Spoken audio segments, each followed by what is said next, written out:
Good morning, everyone. So for those of you that don't know me and haven't joined one of our webinars before, I'm Fleur Lewis. I'm Head of Food and Drink at Bishop Fleming, and I'm working along with our other 350 employees at Bishop Fleming at home. So welcome to my little rustic office. And today we're talking about artisan cheese. So I feel I'm in the right place in my little rustic office. So talking about cheese today, and I do love cheese. In fact, sorry, little advert, but this lovely piece of Quicke's mature cheddar. It's been sitting in my fridge all week saying, eat me. I had to keep the children, my husband, my dogs, the cats, chickens, everyone away from the cheese. So I'm amazed that we've actually still got it, but I do. Anyway, look forward to a little bit of tasting in a short while, which we haven't done before on one of these. I'm delighted to introduce Mary Quicke, MBE of Quicke's Cheese, 14th generation of the Quicke family at home farm. So good morning, Mary. How are you? Great, isn't it? I'm so happy that we've had sun and rain. It's just the perfect combination for farming. Yeah, happy farmer. That's good. So Mary, many people in the region know you, and indeed having received your MBE in 2005 for your contribution to farming and cheese making, and amongst other numerous awards, including 2019 Dairy Industry of the Year, you are seen to be a leading expert in the field. So I think you are quite well known. But for those listeners that don't know you, perhaps you could just tell us a little bit about yourself and a little bit about Quicke's Traditional. Right. Well, I've been here working on the farm since, crikey, 1984. And my father, bless him, amazing guy, my father, he stepped aside when he was 65 and let me run the business on behalf of my family. And yeah, we have 600 cows. We make a lot of that milk, not so much now with COVID, but normally most of that milk into cheese, a traditional cloth bound cheddar cheese. And yeah, and our aim as a business is to produce world-class cheese, sold world-class around the world with excellence in farming. Brilliant. And so where are you working today? Well, I was working at home, you know, trying to do all the socially distanced things, but actually my Wi-Fi wouldn't work for this call, so I've come down to the farm, which has got, oddly enough, slightly better Wi-Fi. And is that cheese behind you we can see? Well, I have to say it might be a bit of a pretend cheese, but that's the size of them. They're 27 kilos, and I don't think I could perch it on my sofa at the back of my office if it was two 27 kilo cheeses. So I've done a pretend one, just kind of to show what they are. Shall I grab it? Yeah. I have to pretend it's very heavy. So that's brilliant. Yeah. So there we go. I mean, they're pretty amazing beasts. Muslin wrapped, milk from our cows. You know, that's that whole thing, small batch, milk from our farm, milk from our cows. You know, I think those are the special things, handmade. So how is business in these strange times? Well, when I spoke to you before, our sales were about 40–50%, and I was feeling pretty gloomy. But actually, extraordinarily enough, in June, our sales are 83%. I have to say, because it's so precise, shows I worked it out. But yeah, which is I think people are beginning to open up. Our exports are beginning to open up. Food service are beginning to think, well, if we're opening on the 4th of July, we're just going to have some stocking. But of course, you know, we don't yet quite know how it's doing. I was really encouraged the idea of the Bank of England saying it was going to be a V-shaped recovery. Yeah, I mean, certainly our sales have bounced back in a way that we hadn't expected. But that's this month. Excellent. So with much of your sales, I guess they were sold into hospitality and some export. I'm assuming, yeah, as you said, there was a bit of a dip in sales, but it's starting to come back. What have you had to do to adapt over the last few months? Well, certainly a lot of our cheese went into, you know, we used to sell lots of our cheese as big bits, whole cheeses, or, you know, bigger cuts for delis and chefs to work with. And everything suddenly moved to small cuts. But you know, deli counters weren't working because people didn't want to be handing cut pieces of cheese over. So suddenly, from about 15% cut into teeny weeny bits, we went to 2/3 cut into teeny weeny bits. So while we weren't selling as much cheese, actually we were incredibly busy cutting it up and sending it out. And absolutely amazing, really, people's dedication and commitment to getting our cheese. And I see from your website, you've got a lot more online. Did you have to change your offering in a different way? Well, we suddenly realised that online, which had been about 1% of our business, suddenly turned into at one point about 15%. You know, that was where sales were. But we saw this tremendous support arising from people, you know, who'd been able to get our cheese and suddenly couldn't and wanted to get it. And it was so we started working, getting more offerings up. Yeah, I mean, our joy boxes, the idea that cheese brings joy, it's all about joy and pleasure. And we're providing those 10% off to listeners of this webinar. And yeah, more on that after. So, and where have you seen opportunities? Well, certainly the online. What's been interesting is the way, you know, chefs are, food service with chefs have been this most incredibly, you know, innovative and creative and vigorous area. Those people aren't suddenly going to go away. So for some of those that, you know, we saw Gail's Bakery in London, for instance, turning themselves into little corner shops, little convenience shops, because people still wanted that stuff. Actually, we just, before the outbreak, we had worked with a German cheesemaker on a collaboration to make an Alpine style cheese with some of our cheddar in the make. And I've just had some feedback on that. We've been sending it around to customers right now. You know, because in a way I think, oh, well, people are only going to be interested in what they know, but it was amazing. We've been sending some of this cheese around. It's a really original cheese. And I got a message saying, this cheese is bleep, bleep, bleep, fantastic. I don't know what you've done. It's amazing. So it's great, isn't it? So stuff is happening and people are looking forward to making their businesses work. Brilliant. So talking of cheese, and I mentioned earlier that I had happened to have some of your mature cloth bound cheddar. And I think you mentioned earlier about, I guess, having to cut it up more. So this is one of your, I guess, packaged cheeses. Yeah. So can you tell us a little bit about the mature cloth bound Sure. and how we should eat it? Great. Well, the first thing to notice, because it can present as a problem if, as you say, you open the piece of cheese and the first thing you come up against is that it's got rind on the back. And as you open it, like you have done, you can cut it, eat that bit of rind and go, ooh, that wasn't what I was expecting. But what's amazing about that rind, it's cloth bound because we wrap it in cloth rather than plastic.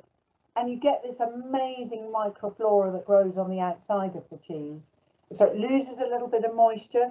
So you've got differential moisture across the cheese. So deeper in colour towards the rind and paler in colour towards the nose. So yeah, so first of all, it's got a rind. Take it out, maybe scrape it, you know, so that you don't get rindy flavours on the body of the cheese. And then what you can see is that it's quite yellow, and that yellow is because our cows are grazing outside from Valentine's Day till Christmas. Normally they came in a bit early because it was so rainy last year. So it's very yellow because of all the carotene in the grass, all that lovely goodness. And you've got lovely aroma. It's worth really sort of smelling the cheese. So you're getting sort of yummy aromas. Mm-hmm. And then if you're a cheesemaker, you tend to pick a bit of cheese off and squidge it in your hands. Cheesemakers play with our food, and that tells us a lot. You don't have to do that, but it tells you quite a bit. And then what you notice is that if you eat a bit from the nose, it will have some. Sorry, it's not good to eat eat and talk at the same time, is it? There are completely different flavours at the nose of the cheese. It'll be perhaps a little bit sharp, a little bit buttery, and then if you go about halfway back, you'll get some more nutty flavours. I mean, and then if you go under the rind, you'll get some of these amazing sort of almost earthy horseradishy flavours. So the cheese tastes different where you take your piece from. Absolutely, which is why, you know, it's seen as a bit of a cheese snob thing to not to cut off the nose of the cheese. Well, of course, if you've got a cheese made in a plastic bag, it doesn't matter how you cut it. But if you've got one of these amazing pieces of cheese with a rind, it's really worth taking a bit of cheese from every side. So you get these three completely different flavours, and you've got quite an intense flavours with some grassy notes. Well, you tell me, what are you tasting? To be honest, and this is not a plug, but I've forgotten how good your cheese is. It's great. It's lovely. It's not any old cheddar. Well, what we're looking for is something with layer after layer of flavour, all of which tells the story of the cheese, which is grass-fed, milk from our own cows, you know, milk from this area this farm that tastes distinctive. We use these lovely starters that have got lots of different microorganisms in them that makes a complex flavour. We hand cheddar it, which creates a lovely texture. We cloth wrap it, which gives this amazing rind and that impact on the flavours. And then we taste it at 3 months and 12 months old, one of my more favourite jobs on the farm, and then work out, you know, did we make it well and which customers should get this cheese. And what would be your top tip for what we should be eating this with? Well, I always used to eat it on its own, just on the grounds that cheese is wonderful, but I've taken to eating it with some of those lovely, I know, Peter's Yard crackers. But when you're thinking about drinks, actually what's amazing about cheddar is the way that it's really forgiving. You can pair it with a lovely fruit juice, you know, one of those lovely Sanford Orchard apple juices. Cider, obviously, you know, is a classic because that's from round here. We've got some amazing beers. I quite like it with a sort of IPA, type one of those more hoppy flavours. Obviously, wine is amazing. Although well, it's interesting. Pairing is just such a glorious thing. One of the most interesting. People have paired our cheese with rye whiskey, with coffee. People do sort of coffee and cheese or chocolate and cheese pairings. And then I was at a show in the United States, and somebody handed me a single estate Darjeeling, and I was eating some cheese at the same time.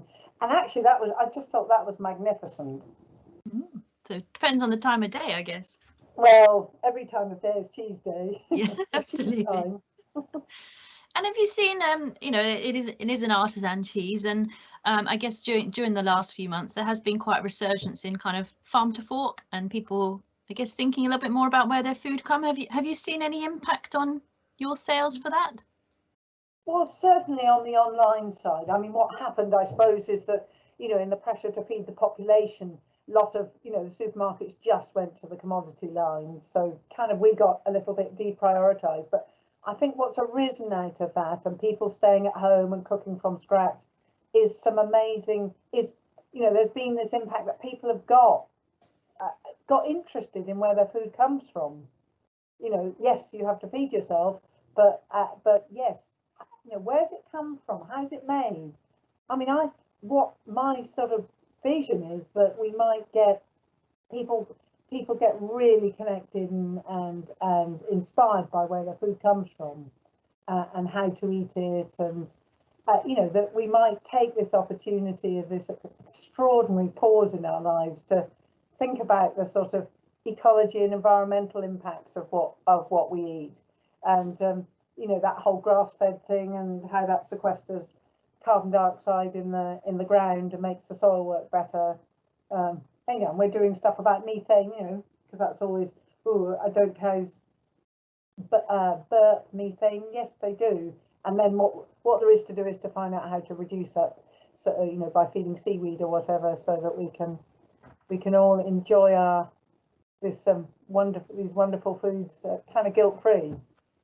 So we've got the you've obviously got the new agricultural bill coming out, and just thinking about sustainability and all that kind of thing. So have you got some exciting plans? And you probably just touched on it a little bit there, but some of the things that you might be doing to address some of the things in that bill. Yeah, well, what's really interesting is that, you know, it's going to be public money for public goods.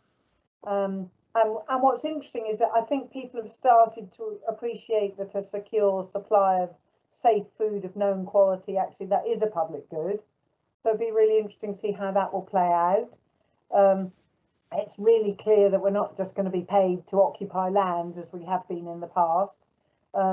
So we're going to have to make the money on you know, we're streamlining what we're doing in the farming, becoming more expert. I mean, you know, really happy that we're, you know, we've now got our cows grazing, as I said, outside pretty much all of the year, and that does produce it's actually a pretty cost-effective way. It may be not as intensive as in a building, but actually the cows are making their own beds and feeding themselves and spreading their own manure. So kind of there's a real sweet spot of that system. And also we're looking at, you know, we've got a lot of redundant farm buildings on the farm. You know, we used to have pigs, and actually some of that pig housing, we've got a nursery, children's nursery on the farm, Muddy Boots, and they already occupy a tent on the farm that used to be a on-farm restaurant, and now we're just converting one of the pig buildings for the little. I used to call my children little piglets. Excellent. So diversifying at its best. Yeah, and it's a great. I mean, you know, wonderful for people to be able to have their children, you know, particularly rural children. Great to be able to be on a farm rather than have to go into a town, which, you know, most nurseries are in towns. And we touched earlier a little bit on tasting and pairings and things like that. I guess some of the other things that you've been involved in over the last few years have been, is it setting up this Academy of Cheese, which I think, as I understood it, I guess it's like a sommelier for cheese. So actually understanding more about cheese and pairings. Would you like to just tell us a little bit about that? Yeah. Well, I went to America and they were setting up a certification there called the Certified Cheese Professional. I mean, what do the Americans know about cheese? Actually, rather more than we think. But they're very excited about the amazing cheeses that are developing in the United States. And they set up this certification. We tried to bring that to this country. We found that there was a real demand for that kind of knowledge. You know, so to really honour all of the people in the cheese chain, you know, the makers and the cheesemongers and as it were, the people who are serving cheese, the cheese sommeliers, and we wanted to connect up, and the people who are distributors and so on. We wanted to connect up those people on the basis of knowledge, so that we can create some of that whole thing that's happened with wine, where it's sold for its value, not necessarily its price. So level 1 we launched 2.5 years ago, and we've had, I think, you know, there's about a couple of thousand people have taken our level 1. We just launched the level 2, and I think 100 or more, actually 150, I think, have taken the level 2. We're just creating the level 3, and we're talking about what we're going to be doing with our Master of Cheese, which is, like, as it were, like the Master of Wine, going to be a sort of top level real acknowledgement and certification. And one of the things we always wanted to do was to have this so that you could do the learning online. Obviously, you do have to eat the cheese. You have to go and find the cheese and put that in your mouth. And as it happened, we got that pretty much all of the courses online, so that you can study online, do the exam online, obviously eat the cheese in person. And we've now got 3 training partners who are teaching online, so you can do a class, but at home. So, and we are doing or we're hoping to run a class in November here on the farm, and we'll have to work out how we're going to do that online, if there's social distancing. But yeah, I mean, it's really, really exciting. If you look what's happened with wine, You know, there used to be just, you know, either very, very boring wine or the people who knew about posh wine. And now there are 100,000 wine labels that make a living, and you can buy a Merlot or Sauvignon Blanc in any pub in the land. That's the vision I've got, that you'll be able to go to any place and you'll get a fabulous plate of local cheese, you know, well served, or local or cheese from wherever, well served, well sold, and people be as excited about that as about wine. Gives as much pleasure, doesn't give you a hangover in the morning. Excellent. And do you eat cheese every day, Mary? Yes. Yes. Well, I'm studying for my level 2 at the moment, and that's 100 cheeses. And it's interesting that, you know, there are a number of cheeses I've never tasted, so I'm having, you know, hard work, having to chomp my way through some absolutely amazing cheeses from around the world. We're always going to do 25% British cheeses, but yeah, really, really great, and great to understand. You know, it's how you make it and how you taste it and how you pair it. Amazing, absolutely amazing. Think I've got a bit to learn then on that. I just like it. Well, have some fun with it. Yeah. The more, it's like anything, the more you know, the more kind of fun you can have with it. And I think I've seen you, probably not doing it right now, but you've done cheese making courses as well, haven't you, down at Quicke's? Yeah, well, I mean, I do. Well, it's not so much cheese making. I do little cheese making demonstrations. There's an amazing thing. What's it called? Farm. Anyway, something at the West Point, showing 1,300 children all about how farm to fork. And so I was I think I managed to do about 30 little cheese making demonstrations over a day. And we do lessons for Open Farm Sunday, but unfortunately, obviously, Open Farm Sunday will be just virtual this year.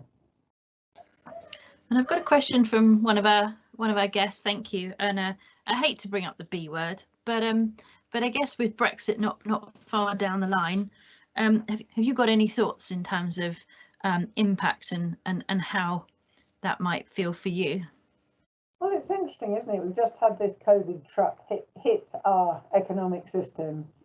Are we about to run into a Brexit-shaped truck hitting us all?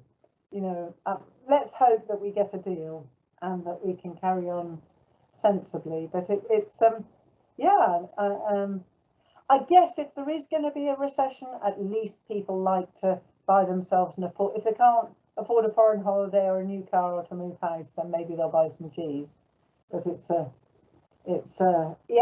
think it's a challenge, and I hope we can all be really sensible about it.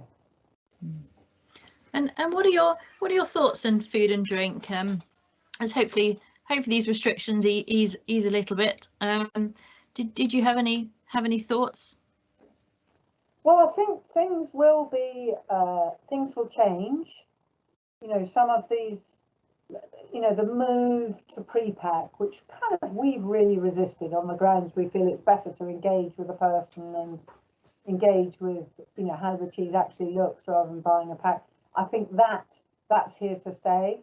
I think lots of people have now got into the habit of buying online, find out how convenient it is. I think that's here to stay. I think when you look at, you know, what we've noticed is that, you know, a number of our wonderful fine dining customers are, you know, one or two of them sadly aren't going to open, but some are finding other ways of doing things, or you know, some of the other chefs are looking, you know, maybe people simplify menus, will you know, find just there's such an innovative sector that people will find different ways of doing things. And I think, you know, there's the provenance, you know, small batch provenance, all of that side of things. And at the same time, you know, there are going to be people who are very much focused on price. So I think we will see pressure on prices, certainly, in, you know, as people feel the pinch. And do you sell into the supermarkets? Well, we did. Yes, we do a little bit. But of course, the deli counters were closed, you know, as we went into the lockdown. So so we were selling about 20% of our cheese into supermarkets, and that went down to about kind of 5% or something less. And what we notice is that the multiple retailers are now trying to sort of simplify everything, which, you know, given all of us little artisan, little specialist, you know, small batch cheesemakers, you know, national listings are quite difficult for us because it's so big. The demand is so big. So we've all, you know, we've had our little slice of sales into regional, sort of local and at a local and regional level. What will be interesting is how that rolls out with the supermarket's desire to simplify what they're up to with specialist cheese. And you mentioned earlier about the States and exporting. I mean, where do you export for? And have you got any, I guess, tips in terms of export? Because it can't always be easy depending where you're exporting to. Yeah, well, certainly there were a lot of excitement over US trade tariffs. We had a 25% tariff slap on us in October. Haven't particularly seen the impact of that because obviously sterling dropped. I mean, for cheese, you know, we export to Australia. We've just had an order go out to Singapore. We've dispatched some cheese to France and Spain over the last couple of weeks. Obviously, our exports to Europe will become very difficult if we crash out without a deal. So again, let's hope we don't. In our particular little segment, you know, in our particular little segment, sales are really personal. So we have to be there, or we feel that we need to be there and in contact with people, or if not there, in contact with people as individuals, because it's quite a little world. Those people who know and love cheese. There's an amazing lady who teaches Academy of Cheese in Japanese to people, Japanese people in London. So it's great. They're getting to hear about our cheese. There's in fact amazing specialist cheese industry in Japan. So they're getting very, you know, it's easier to sell to those places who've started getting interested in cheese themselves. Yeah, because you wouldn't historically consider Japan as big in cheddar. No, well, they're not big in, I have to say they're not big in cheddar. They appreciated cheddar, but there's some really interesting cheeses coming out of Japan at the moment. Excellent. And just I guess just some final thoughts, and I guess what advice would you have to businesses at the moment and going forward? Guess a CBILS loan. Yeah. Speak to your bank manager. Yeah. Yeah, well, I mean, it's, you know, certainly for us, we know that because we've stopped making cheese for about 9 weeks. So actually the cash has not been a problem, but it will be a problem when we come to restock. So, you know, we feel we won't need the money now, but we may well need that in the future. I think one of the interesting impacts of this whole thing is the way how people operate when their fear response. Do you know what I mean? Everybody's been anxious, you know, like that. Everybody we've been talking to has been anxious. So everybody's been responding in that way. And it's just, I think, being really sort of just you know, understanding other people's pain, really. That, you know, that if they're responding in a certain way, maybe they just don't have the freeboard to think about that in any other way. So in terms, you know, it's keeping one's own spirits up and not getting hooked by the anxieties, and then when colleagues or people that we operate with are getting hooked by the anxieties, to kind of work around that and see how we can fix that. I think it, you know, very much about sort of personal resources. I think personal and financial resources, and I think innovation is going to be, you know, so innovating to see how being agile and nimble, seeing how we can, you know, things will change and they may change in unpredictable ways. So we've got to be kind of out there talking with people, being willing to change, being willing to adapt. Yeah, it is strange times, and I mean, you say that you're not making it right now, but oh yeah, we are. We've started making cheese. You have started making it again. So happy. Yeah. So how are you going to know how much to make? Well, we make to sell up to 15 months to 2 years ahead. So obviously we need a crystal ball in really, really good working order. And mine seems to be a bit cloudy now. So I mean, you know, we think we're going to be selling 75% less this year than last year, and we hope that next year we can restore sales to last year's level. So I guess we make to do that, to sell that to that. And, you know, we've got, actually, interestingly enough, we've got about 5 really big pitches we've made in terms of cheese to sell. So if even one of those come off, we're going to have to make some more cheese. Wonderful. If 2 come, well, but they're only pictures at this stage, but it just shows all the sort of, you know, all the pieces of the jigsaw have moved around, and we just need to be out there. But to have 5, I mean, where our brains are a bit, what's going on, because there's so many potentials out there as people kind of work out what they need to have, how they need to respond to this. And if listeners want to get their hands on some Quicke's cheese, where's the best place to get it at the moment? Gosh, well, I'm really, in a way, online is the easiest because I know that we can supply. But I'm also really keen. So, you know, our website, our Quicke's website, you know, and there's a little offer on at the moment.